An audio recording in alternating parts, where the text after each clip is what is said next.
For more information regarding the local impact of the Bay Area wildfires here in Cupertino, please visit cupertino.org/2020fires. Hi, my name is Mark Brunton. I'm the Operations Section Chief for CAL Fire Incident Management Team 3 on the CZU Lightning Complex. Go over the briefing for September 1st.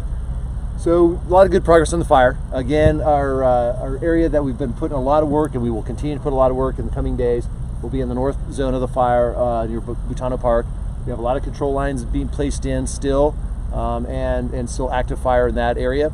We've done a bit of a burn operation last night. We had to stop the burning operation because we were starting to see some spotting of the fire, which we were able to pick up, which is kind of unique because we were under the marine layer of conditions. So even though you would think that it would be very moist and so forth, and we wouldn't have those conditions, the fact that we have these little microclimates of weather that still maintain it to be very dry. And it is good for our burning conditions when we're doing a burn operation, but it does cause us some challenges. So we really have to moderate when we're doing our operations, so it's conducive for operation but not hazardous to the overall fire plan. The west side of the fire is looking really good, getting a lot of mop-up done along the coast, so that's a continuing work in progress. Highway 1 is still closed and the infrastructure is still being worked on. Caltrans is working on that as well. Davenport repopulated and doing well. A lot of mop-up around that community, and it's looking really good. South part of the fire is really looking cold, so not much of a threat of any sort there. Highway 9 corridor, a lot of line put in. We do continue with some of the little smokes that pop up as the weather dries out and it gets warmer, and then some of the rollout and some of the very steep terrain. Most of the area has been repopulated, and hence our calls for services, because people are seeing the small smokes pop up, and we are taking care of those as we are becoming informed. Some of the other area around, especially Boulder Creek and north of that, not repopulated at this point, and Brookdale as well. But we are anticipating that if we continue the good work, that in the coming days, not too far down the road, that we'll be able to repopulate. We don't have any set days there. We evaluate that on a day-by-day basis. We're not taking that lightly. We want to get everybody back in their homes, but at this point, we're still concerned with some of the conditions there where it's really not safe, and not necessarily as much of the fire danger as more so the hazard trees that have continued to fall, and the hot ash pits and that sort of thing that we want to render safe before we allow people back in, because we don't want anybody to get injured or killed from any of those hazards that exist.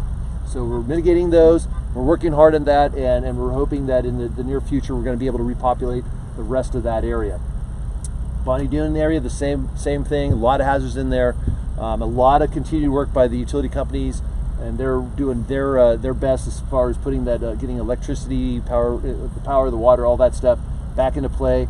Again, it's taking some time. There was a lot of devastation in there, so it's a lot of work for those folks to accomplish, and they're doing the best they can. Road clearances continue. The damage inspection, we're almost nearly complete. We're about 95% for the damage inspections, and so once that's complete, then those full reports are done, and then we should have a pretty good tally of numbers for the structures that have been destroyed or damaged. The Highway 236 area is cleared. There's a lot of work in the state park, the Big Basin, a lot of destruction in there.